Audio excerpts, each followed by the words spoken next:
고린도전서 1장 23절 24절 말씀. 우리는 십자가에 못 박힌 그리스도를 전하니 유대인에게는 거리끼는 것이요 이방인에게는 미련한 것이로되 오직 부르심을 받은 자들에게는 유대인이나 헬라인이나 그리스도는 하나님의 능력이요 하나님의 지혜니라. 아멘.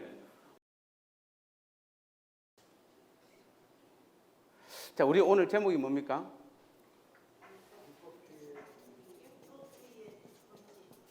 별로 제목으로 보면 재미가 없죠.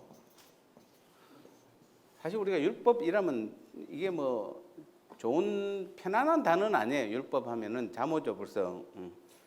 그러니까 율법주의 본질. 여러분, 그리스도의 교회는 그리스도에게, 즉 주님의 교회는 어디 위에 세워져야 됩니까? 율법입니까? 뭡니까? 자, 일단 복음입니다. 반드시 우리가 그리스도의 주님의 몸된 교회라면 반드시 복음 위에 세워져야 됩니다.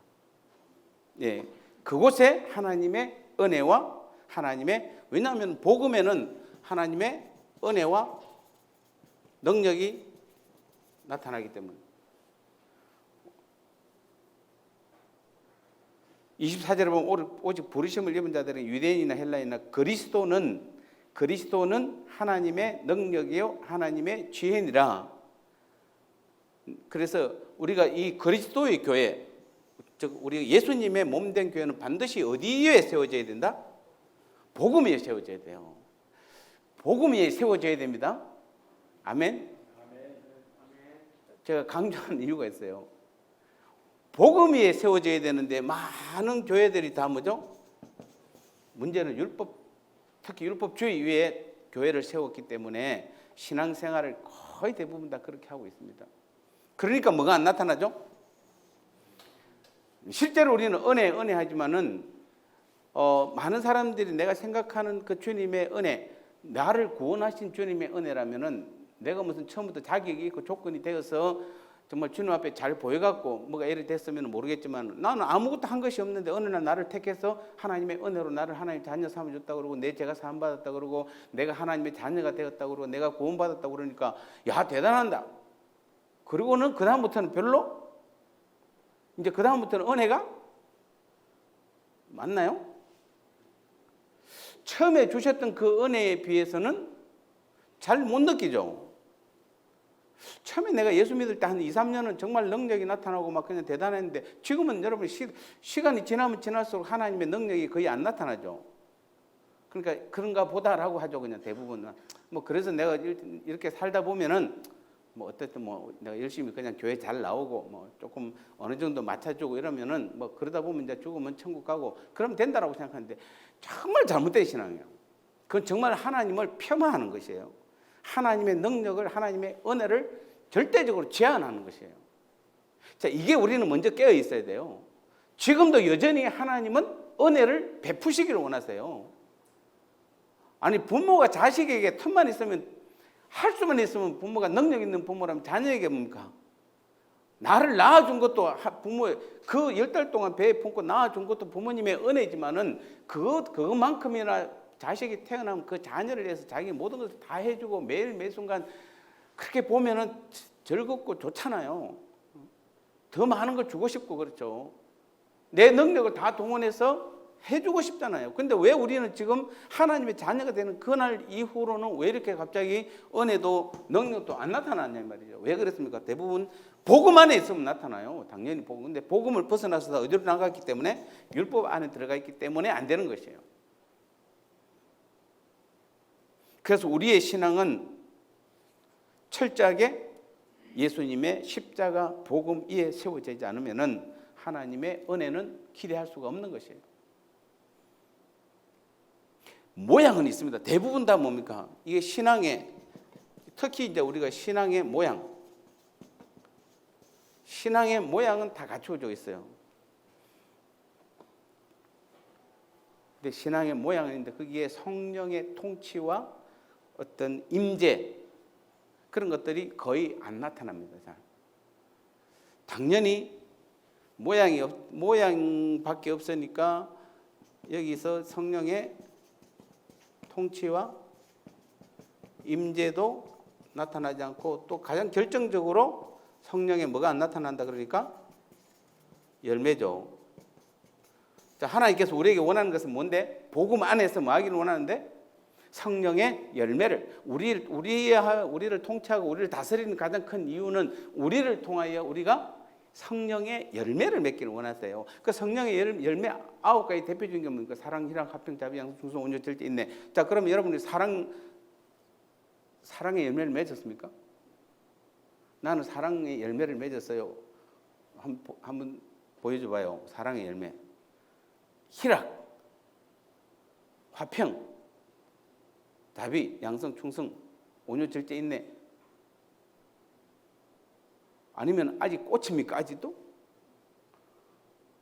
아직도 꽂히면 안 돼요. 아까 여기 보니까 벌써 아직 꽃이 아닌데 열매를 다 거둬야 될, 보니까 나이 들면은 이 여전도에 보니까 아직도 꽃 이러면 안 돼요.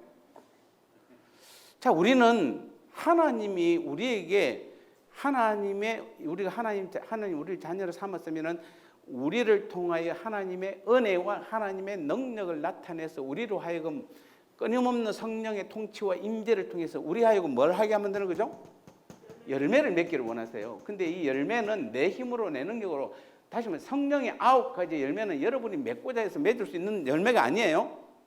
내가 아무리 노력한다고 되는 것이 아니에요. 성령의 열매는 성령께서 맺는 것이에요. 누구 안에서? 내 안에서.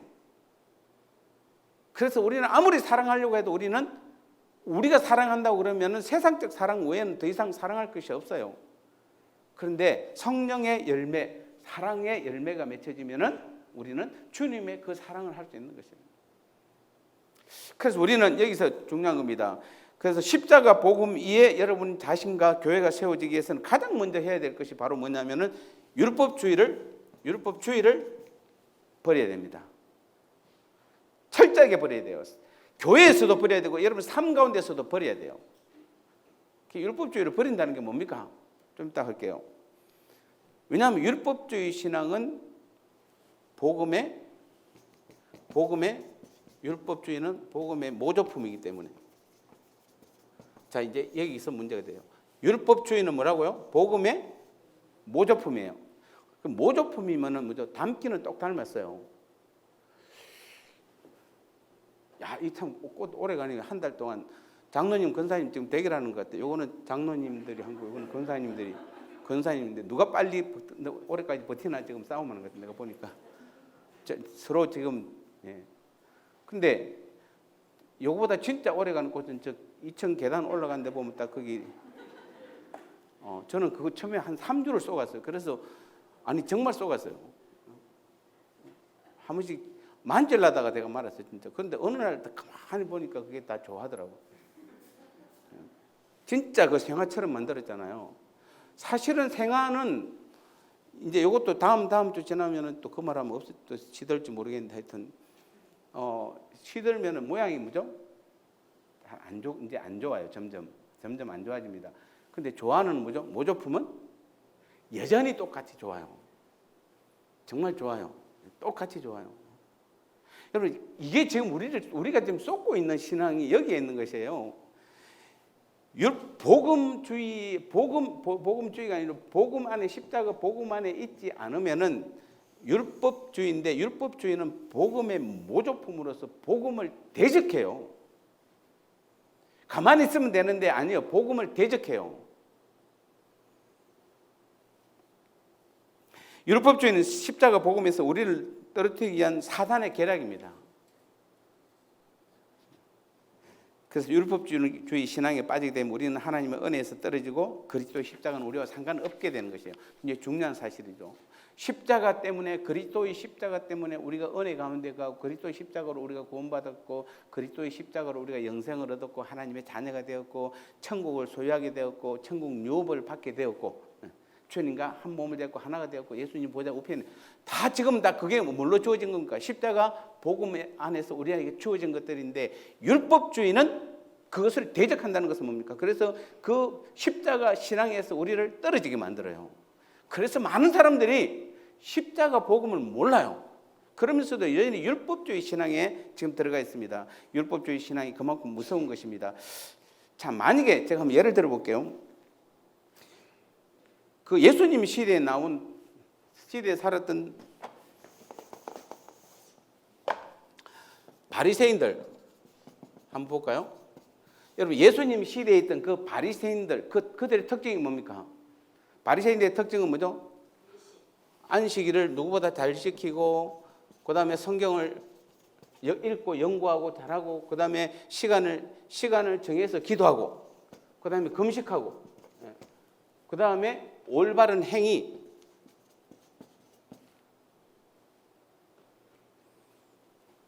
또 구제, 이런 것들을 가장 잘했던 사람들이 예수님 시대의 바리새인들이에요. 자, 이 바리새인이 오늘 우리 한국 교회에 오면 어떻게 될까요? 자, 공항이 내렸어요. 공항이 내려가지고 바리새인이 2000년 전 바리새인이 오늘 우리 한국 교회에 오면은 제가 볼 때는 한 달 안에 우리 한국 교회의 최고가 됩니다. 이 바리새인이 한국 교회에 들어오면 자, 뭐하죠? 주일은 철저하게 지키는 거죠. 예. 그 다음에 성경을 읽고 연구하는 데는 그 다음에 기도도 엄청 많이 하고, 때로는 금식도 하고, 하루 3번 기도 시간 정해놓고 하루 3번씩 기도하고, 그 다음에 율법의 행위, 그 다음에 구제하는 일에. 자, 교회에서 저 정도 할 것 같으면 어떻습니까? 최고의 신앙인이죠. 이런 믿음의 이 바리새인이 한국 교회에 오면 벌써 한 달 사이에 한국 교회를 장악할 겁니다. 그만큼 저들이 지금 신앙의 행위를 너무 잘해요.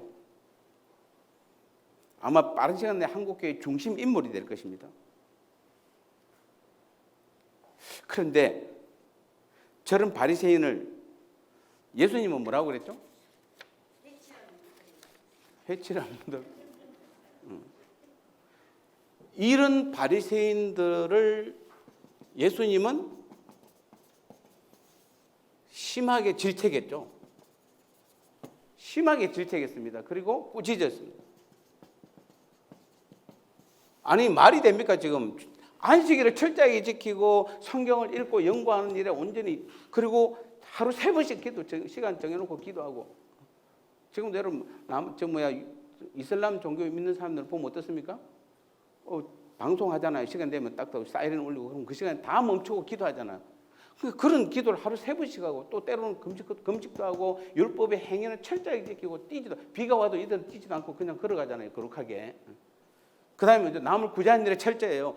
아니, 이렇게 한 게 우리가 기독교인이지, 이게 신앙인이지 누굽니까? 그런데 예수님은 이들을 어떻게 했죠? 회칠한 무덤이라는 게 뭡니까? 죽어도 썩지 말라는 거잖아요. 원래 이스라엘 저번에 말했습니다. 그냥 관에다 그냥 묻어버리면 간이 썩잖아요. 근데 관 안에다가 회를 칠하면은 그 벌레가 못 들어가서 안 썩어요. 이 시체가 요 안에서. 그러니까 예수님이 되게 큰 욕을 하신 거예요. 회칠한 무덤이라는 것은. 예, 죽어도 썩지 말라는 겁니다. 죽으면 썩어서 자연으로 돌아가야 그게 복이에요. 그러니까 말이 안 되잖아요. 말이 안 되잖아요. 이분들 주일날 지금 예배 드리면 어느 정도 예배 드릴까요?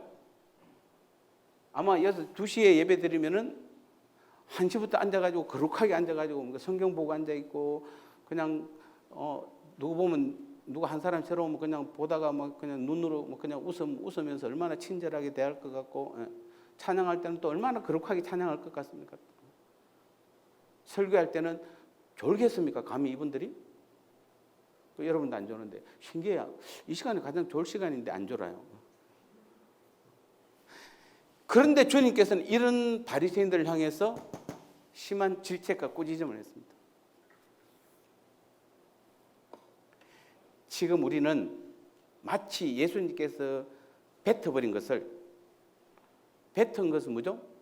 가치가 없어서 뱉은 거잖아요. 그것을 우리는 지금 굉장히 반대로 그것을 굉장히 소중하게 여기고 있는지 모르는 것입니다. 그래서 왜냐하면 우리는 율법적 열매를 맺으라니까, 복음의 열매를 맺으니까 율법적 열매를 맺은 사람들이 많죠. 율법적 열매가 어떤 걸까요? 언어나 형식이나 어떤 모양은 가득한데 하나님의 진짜 능력이 나타나지 않는 것이에요. 자, 지금 보세요. 여러분이 잘 보셔야 돼요. 여러분이 예배 때 예배를 안 드린다 이러면 그거는 가짜예요. 근데 예배를 드립니다. 그거는 진짜예요. 그런데 예배를 드리는데 여러분 예배를 드릴 때에 예배의 모양과 형식을 갖춰서 예배를 드리면은 그것은 어디죠? 바리새인들처럼 율법이에요. 그러면 우리는 예배 하나를 드리더라도 복음으로 드리려면 어떻게 됩니까?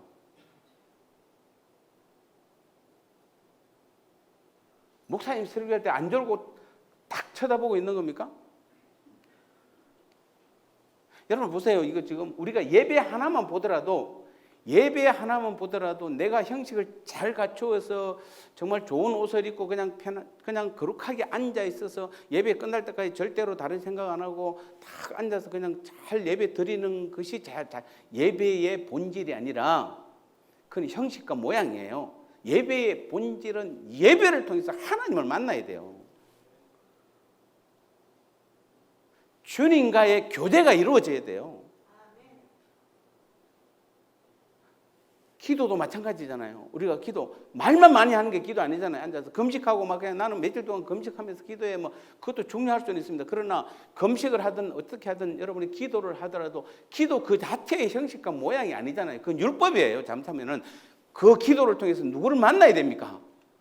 하나님을 만나야 되고 주님의 음성을 들어야 되잖아요. 들어야 돼요. 진짜입니다. 그 교제가 일어나야 돼요. 실제로 교제가 있어야 돼요.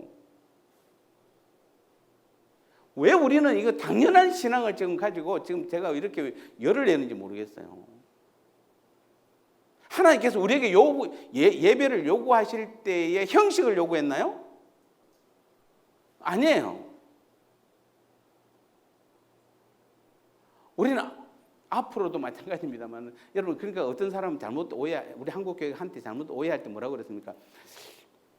이 땅에서 예배하고 죽어도 우리 천국 가면 영원히 천국 가면 뭐만 한다고 그러죠? 하나님을 찬양하고 예배만 한다고 그러니까 아이고 지겨워. 맨날 그것도 영원히 맨날 찬양만 하고 예배만 드리면 이게 지겹지 않습니까? 그 찬양 왜 하세요, 여러분요? 찬양이 즐거워도 좋습니다. 그런데 찬양 가운데 임하시는 주님을 발견해야 되잖아요. 그러니까 껍데기가 아니고 뭐죠? 알맹이에요. 알맹이를 찾아야지.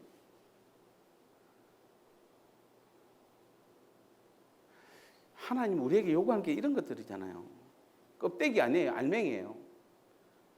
예배는 하나님과 영원히 함께 예배한다는 것은 하나님은 우리의 영원한 예배를 받으신다는 것은 영원한 하나님과 우리와의 교제잖아요. 교제예요. 하늘나라에 영원한 천국 가면 하나님과 우리가 영원히 교제하는 것이에요. 이렇게 자리에 앉아갖고 앞자서 뒷자서 그렇게 앉는 그런 예배가 아니라 그때가 가면은 삶 자체가 뭐죠? 예, 삶 자체가 주님과 교제고 하나님과의 교제예요. 그게 예배예요. 그래서 우리는 예배를 통해서 뭘 발견해야 되죠? 다시 말씀드립니다. 목사님 은혜 받았습니다. 그런 소리 하지 말고 은혜 받았으면 제가 뭐 여러분에게 은혜를 끼치는 겁니까? 아니잖아요. 다시 말씀드립니다. 여러분 목사가 어떤 말을 하더라도 그쪽에 여러분 신경 쓰지 마시고 말씀을 목사가 하는 말을 통해서 하나님을 발견해야 돼요. 하나님의 음성을 들어야 돼요. 제 음성이 아니에요. 그걸 들어야 그게 진짜 예배예요. 내가 헌금을 드립니다. 헌금을 드릴 때 헌금이 적나 많느냐를 보는 게 아니라 주님은 분명히 뭐라고 그랬습니까? 부자의 그 헌금보다도 가난한 과부의 두렵돈을 기뻐하는 것은 가난함에도 불구하고 들었던 것도 있지만 자기의 전부를 드렸다고 그랬잖아요. 전부를. 내가 드릴 수 있는. 그렇다고 여러분 그 과부가 두렵돈밖에 없을까요? 전 재산 탁 파니까 두렵돈밖에 없어요. 두렵돈 다 드렸을까요? 그걸 원하는 그런 말이 아니에요. 내가 바칠 수 있는 전부를 바치는 거예요. 여러분 헌금은 내가 바칠 수 있는 전부를 바치는 거예요. 그래야 그게 진짜 헌금이에요. 어떤 사람은 그게 만 원이 될 수도 있고 5만 원이 될 수도 있고 50만 원 될 수도 있고 500만 원 되면 500만 원 바쳐야지 하나님 앞에. 아깝죠 또. 5천만 원까지 내가 올리려다가 말았는데. 목사님 또 헌금 이야기 아니에요. 헌금 이야기가 아니라 헌금의 본질을 이야기하는 것이에요.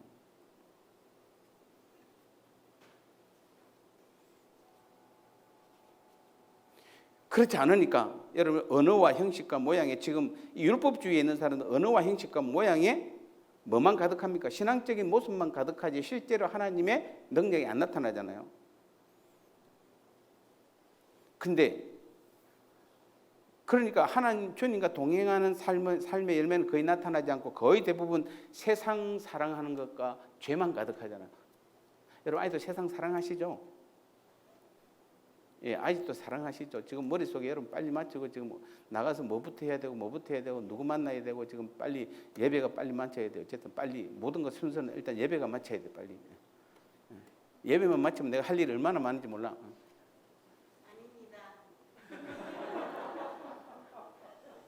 권사님은 이제 몸도 아프고 이러니까 이제 다니기도 힘들고 그러니까 그렇죠.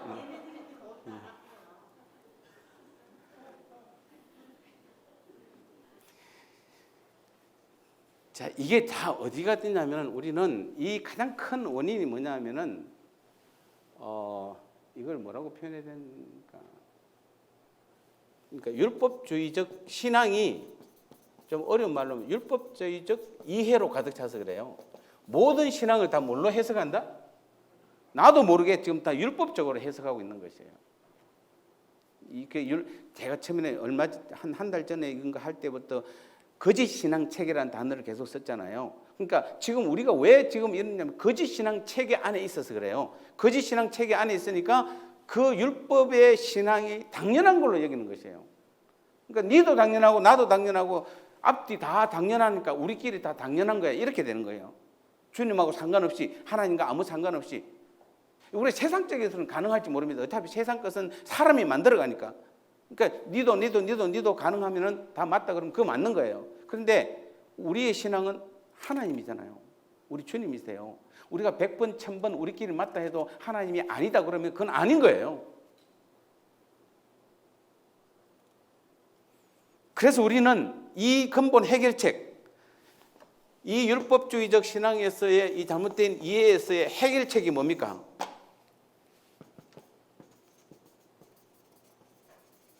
해결책은 말씀 많이 보고 기도 많이 하는 게 아니에요.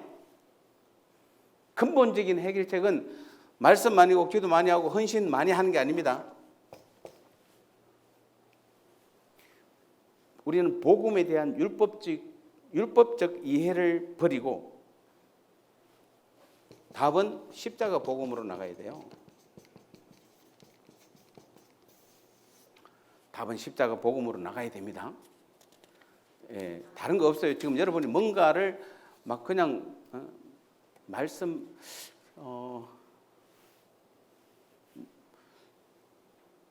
우영우, 토마토, 스위스, 그 다음에 또 뭐 있지?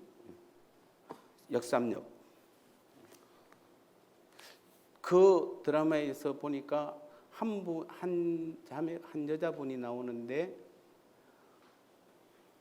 그 교회 장로님이 지휘자고 그분이 반주자잖아요.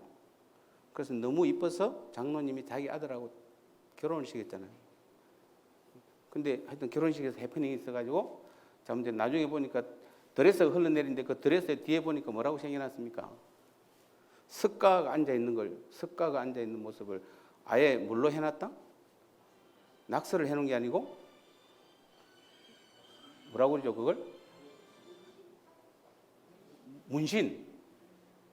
아예 뒤에 크다랗게 그냥 석가가 앉아있는 문신을 해놨더라고 그 여자분이. 이분이 지금 누구라고요? 예술자매 누구라고? 교회에서 반주하는 자매야. 성가대 반주하는 자매고 지휘를 그 장로님이 지휘자예요. 너무 이뻐서 자기 아들하고 너무 돈이 많아서 결혼을 시켰는데 어떻게 하다 보니까 드레스가 결혼식 입장하다가 잘못 밟아갖고 드레스가 흘러내리는데 뒤에 보니까 석가상이다. 나중에 알고 보니까 자기는 자기 아버지 몰래 자기가 이미 불교를 믿었다는 거예요. 무슨 불교 무슨 뭐도 받았다고 그러더만. 그러니까 그러고도 지금 교회에서 뭐 하고 있다? 예술 자매 뭐 하고 있다고요? 예. 자, 이 자매가 지금 교회에서 얼마나 아름답게 반주를 했으면 그 지휘하던 장로님이 얼마나 이뻤으면 자기 아들하고 결혼을 시키겠냐고요. 그런데 이 자매는 하나님을 안 믿잖아요. 그래도 남들이 볼 때는 저 자매는 정말 믿음 좋은 자매야. 자, 우리는 지금 이런 검정들이 할 사람이 없어요. 만약에 그분이 결혼식을 무사히 끝냈으면은 그걸로 끝났어.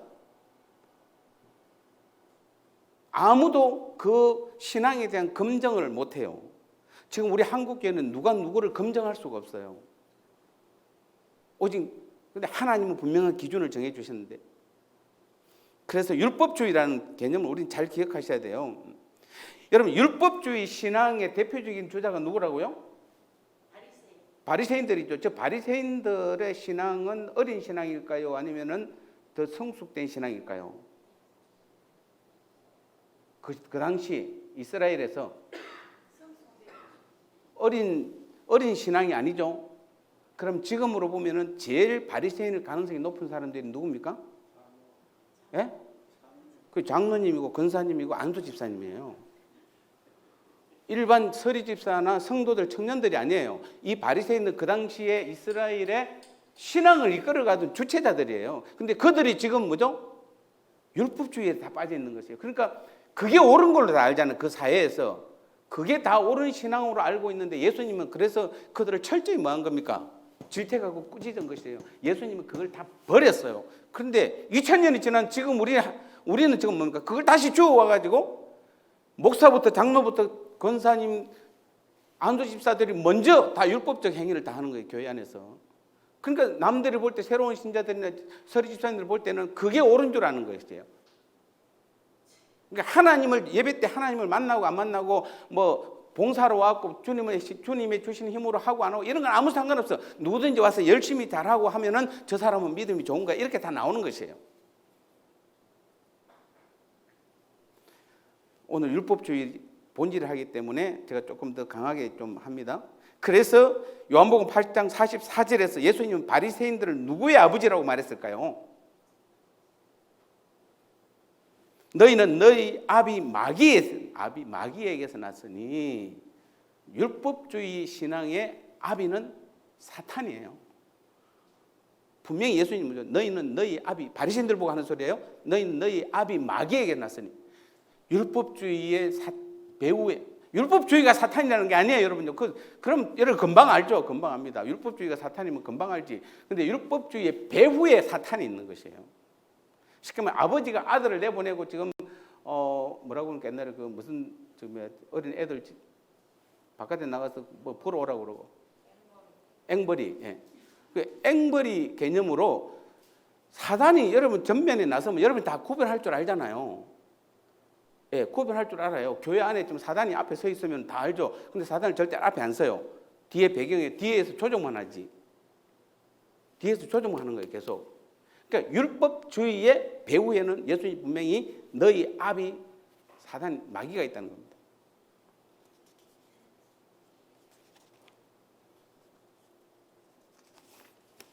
중요한 이야기 하나만 하고 마칠게요. 그 예레미야 시대에 있었던 그 선지자들과 예수님 시대의 바리새인들의 공통 특징은 두 사람 다 뭐죠? 또 그 당시 유대인들도 동일한 신앙의 이해를 가지고 있었어요. 신앙의 이해가 똑같아요. 그래서 그들은 하나님은 끊임없이 예레미야 보고 누구를 의지하라고 그랬는데 어느 나라를 의지하라고요? 바벨론을 의지하라고 분명히 그랬습니다. 그런데 그 선지자들은 절대로 바벨론 의지하지 말고 누구를 의지하라고 그럽니까? 애굽을 의지하라고 그러잖아요. 그러니까 그때 그 선지자들이나 예수님 시대의 바리새인들이나 유대인들의 신앙의 이해가 똑같아요. 그들도 다 열심을 한 거예요. 근데 신앙의 이해가 잘못된 신앙의 이해가 똑같은 거예요. 우리 자칫하면은 우리도 우리 교회나 우리 한국 교회도 그 예레미야 시대의 선지자들이나 예수님 시대의 바리새인들이나 유대인들처럼 우리도 똑같이 잘못된 신앙 체계 안에 들어가 버리면은 그게 옳은 건 줄 알아요. 정의합니다, 이제. 그러면 율법주의란 정의가 정확하게 뭡니까? 자, 율법주의의 정의가 뭡니까? 그러니까 하나님을 신뢰하는 것보다 자신의 종교 행위를 신뢰하는 것이에요. 율법주의를 한마디로 표현하면 하나님을 신뢰하는 것이 아니고 누구를 신뢰한다? 자기가 지금 열심히 하고 있는 자신의 종교 행위를 신뢰하는 것이 율법주의예요. 이해되십니까? 혹시 이 말? 잘 이해 안 됩니까?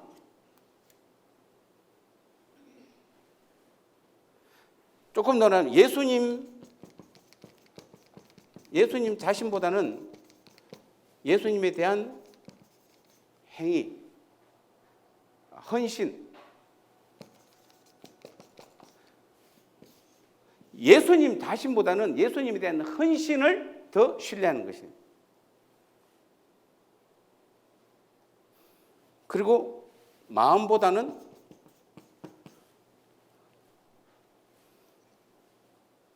외부적인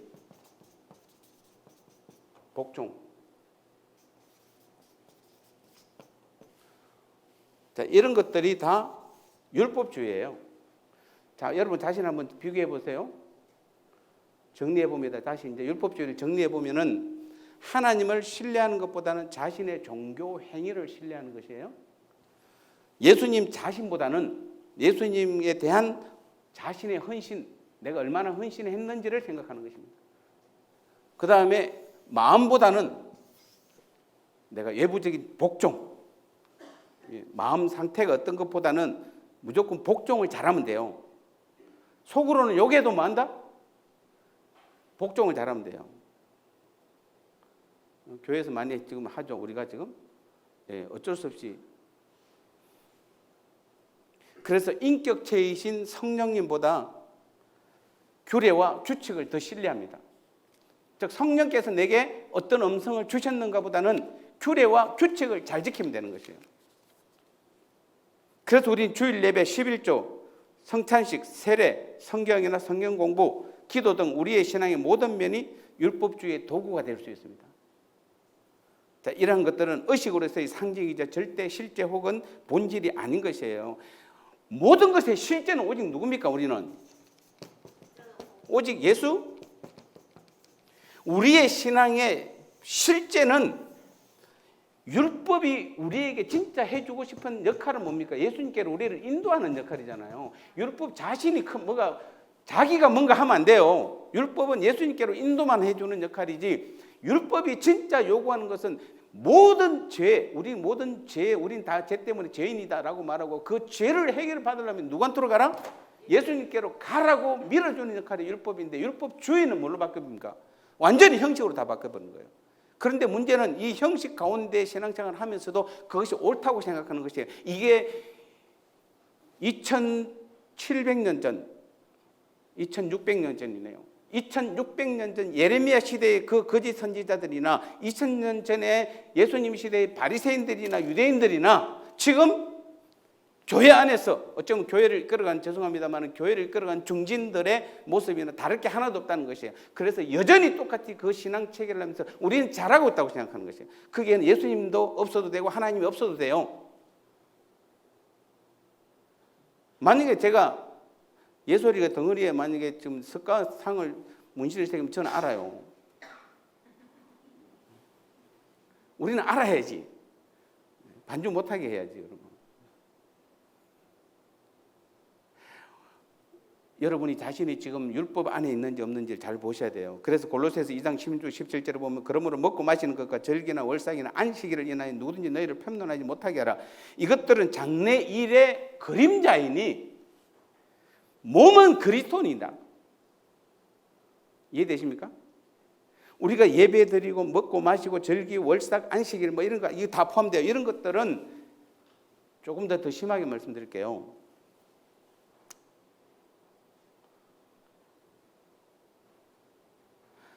성경은 이 그림자예요. 성경은 하나님 말씀인데 이게 그림자 맞나요? 여러분 성경을 저처럼 500독을 해보세요. 그럼 뭔가 기적이 일어날 것 같습니다. 여러분 보세요. 성경을 많이 읽었다는 것도 중요하지만 더 중요한 것은 여러분 성경은 이거 종이잖아요. 종이에다가 인쇄술로 인쇄한 거예요. 하나님의 말씀을. 이게 성경은 하나님의 말씀이다라고 말하려면은 여러분이 이 성경을 읽을 때마다 하나님의 음성을 들어야 돼요. 하나님의 음성을 듣는 것이지 이걸 많이 읽어서 내가 몇 독 했다라고 하는 것이 중요한 게 아니잖아요. 그럼 이 책은 하나님의 말씀이면 이거 만약에 버릴 때는 어떻게 버려야 됩니까? 이거 도대체 하나님의 말씀을 버려야 되는데 이거 더 이상 못 써서 어디다 버려야 됩니까? 땅에 묻어야 돼요? 아니면 그러면 그게 거룩한 겁니까? 아니면 이거 쓰레기통에 그냥 버리면 돼요? 여러분 이 성경책은 그냥 인쇄한 책이에요. 이 성경책을 소중하게 여긴 사람이 율법주의자들이에요. 그렇다고 제가 함부로 얘기하는 것은 아니에요. 여러분 성경책을 소중히 여긴다는 것은 여기에서 하나님의 성경을 볼 때 하나님을 찾아야 되고 예수님을 발견해야 되지. 예수님의 음성을 들어야지. 그게 성경책이고 그게 하나님의 말씀이지. 이 책 자체가 거룩하냐고 여러분요. 아니잖아요. 이 교회 건물이 거룩한 겁니까? 건물 안에 있는 우리가 거룩해야 되잖아요. 내가 거룩해야 돼요. 하나님이 원하는 것은 하나님은 내 안에 계시지 이 건물 안에 있는 하나님이 아니세요. 그래서 이 건물이 거룩한 게 내가 그렇게 해야 되는데 어떤 사람은 막 온 정성으로 해가지고 그냥 이거 하는 거 좋아요. 다 하는 거 좋습니다. 강대상 그렇게. 근데 더 중요한 것은 내가 더 거룩하다는 거 있어요. 내가 그렇게 나는 더러우면서 여기서 깨끗하게 하면 그건 아무 의미가 없어요. 교회는 좀 지저분해도 본당 건물은 좀 지저분해도 내가 깨끗하면 돼요. 내가 거룩하면 되는 것이에요. 내 안에 계신 하나님과 나와의 관계가 이루어지면 되는 것이에요. 만남이 이루어지는 그게 진짜 신앙이잖아요. 그게 복음이에요. 거기에는 능력이 나타나요. 거기에는 하나님의 지혜가 있다고 오늘 1장 24절에서 말씀하고 있는 것이에요. 이 부분 제가 다음 주에 한 번 더 이어서 오늘 시간이 다 돼서 제가 못하겠습니다만 하나하나 조금 더 짚어보려고 하는 것입니다. 왜 우리가 지금 하나님의 능력이 안 나타났냐 말입니다. 하나님의 은혜가 왜 지금은 마치 멈춰선 것처럼 하나님이 졸고 계시는 것처럼 왜 그렇게 우리가 지금 하나님을 신앙생활을 하냐 이 말입니다. 지금도 여전히 하나님은 능력을 나타내고 있고 우리에게 은혜를 베푸시기 원하는데 왜 우리가 안 나타났냐 말이죠. 다 율법주의에 지금 껍데기만 붙잡고 있어서 그래요. 알맹이는 싹 빼버리고 껍데기만 붙잡고 있는데 그게 무슨 능력이고 그 안에 무슨 영향이 있고 아무것도 없어요. 껍데기를 잡고 있어봐야 껍데기일 뿐이에요. 알맹이를 먹어야죠. 알맹이.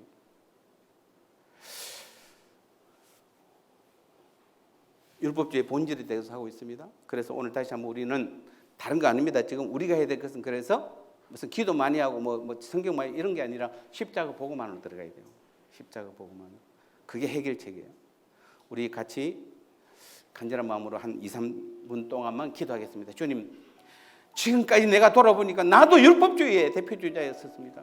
내가 지금까지 형식과 격식만을 추구했었습니다. 본질을 잃어버렸었습니다. 주님, 이제부터는 내 예배나 내가 기도나 내가 말씀이나 모든 신앙행위에서 하나님을 알게 하여 주옵소서. 하나님의 음성을 듣게 하옵소서. 주님을 발견하게 하여 주옵소서. 그래서 십자가 복음 안으로 들어가서 하나님의 능력을, 하나님의 은혜를 마음껏 드러내고 나타내게 하옵소서. 우리 같이 동성으로 3분 정도만 기도하겠습니다.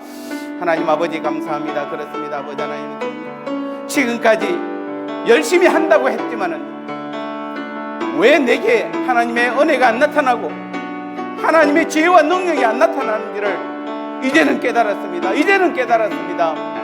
하나님 아버지여, 다시 한번 알게 하시니 감사합니다. 아버지 하나님의 주님, 지금까지 정말 주여 2600년 전 그 예레미야 선지자들, 거짓 선지자들 했던 일이나 예수님 시대의 바리새인들의 모습이나 오늘 우리 한국교회의 모습이나 다를 게 하나도 없음을 보게 됩니다.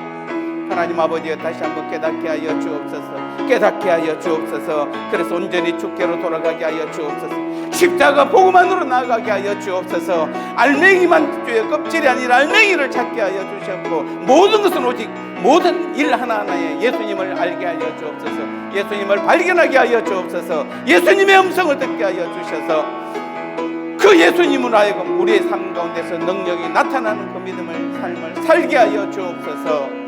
하나님 아버지여, 주님 도와 주옵소서. 잘못된 신앙체계에서 벗어나게 하여 주옵소서. 감사합니다. 아버지 영광 받아 주옵소서. 하나님 아버지 영광 받아 주시옵소서.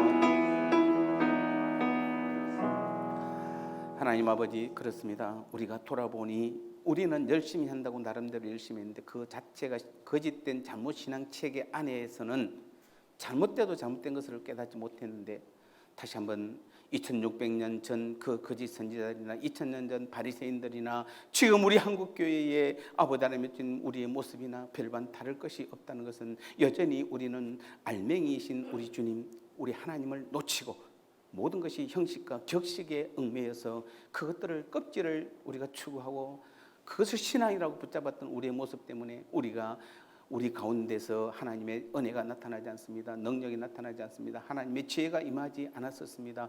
오늘 다시 한번 깨닫게 하신 하나님 아버지, 우리 오후 예배를 통하여 더 깊이 깨닫게 도와주셔서 이제는 우리가 형식과 격식과 율법주의가 아니라 십자가 복음 안으로 들어가서 주님의 놀라운 능력의 그 은혜의 그 삶을 드러내고 나타내는 매일매일의 삶이 될 수 있도록 주님, 우리 삶의 온전한 주인이 되어 주시옵고 이번 한 주간도 우리를 이끄시고 인도하시고 다스려 주옵소서.